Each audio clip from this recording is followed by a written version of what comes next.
La parole maintenant à Cyril Pellevat pour le groupe Les Républicains.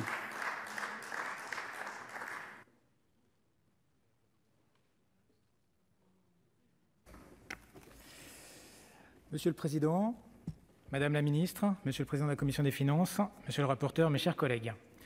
Nous débattons aujourd'hui de la proposition de loi de notre collègue Vanina Paoli-Gagin visant à créer des fonds souverains régionaux afin d'orienter l'épargne des Français vers des projets locaux, en particulier après qu'une hausse record de l'épargne des Français ait été enregistrée ces derniers mois en raison de la crise sanitaire. L'intention est louable et le dispositif proposé semble à première vue séduisant. En tant que conseiller régional, j'ai forcément été intéressé par une proposition visant à offrir des nouvelles possibilités de financement aux régions, d'autant plus qu'elle permettrait de faire participer les Français à la relance et à financer des projets locaux. Cependant, lorsque le dispositif et la façon dont les régions financent leurs projets sont étudiés plus en détail, il apparaît que le mécanisme présente des lacunes qui ne semblent pas pouvoir être rattrapées et que le besoin de financement des régions est à relativiser. En effet, concernant le dispositif proposé, et la Commission des finances l'a souligné dans son rapport, il ne s'agit pas de mettre en place de réels fonds souverains régionaux, tels que celui qui a été mis en place par ma région d'Auvergne-Rhône-Alpes, mais uniquement de créer un nouveau produit d'emprunt bancaire.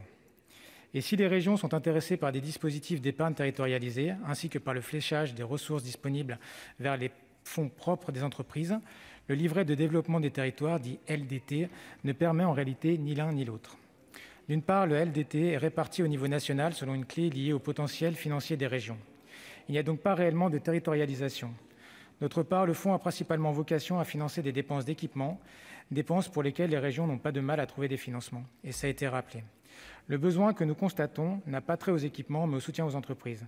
Il faudrait donc plutôt renforcer les moyens dont les régions disposent pour orienter les ressources disponibles vers les fonds propres des entreprises, ce que ne permet pas suffisamment cette proposition. Et ce même si les amendements déposés par son auteur cherchent à y remédier. Cette proposition de loi ne permet pas non plus d'offrir aux régions des moyens de financement plus intéressants que ceux dont elles disposent déjà.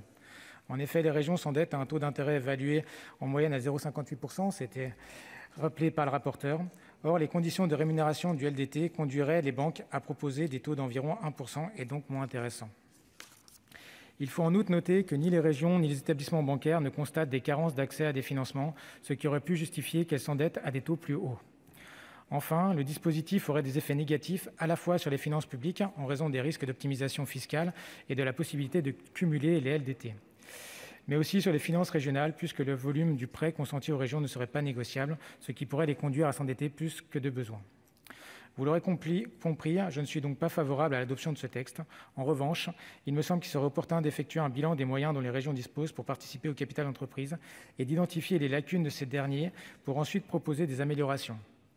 L'examen de cette proposition de loi aura eu le mérite d'attirer l'attention sur ce sujet et de nous permettre d'engager un début de réflexion sur la façon dont nous pourrions renforcer les dispositifs existants. Je vous remercie.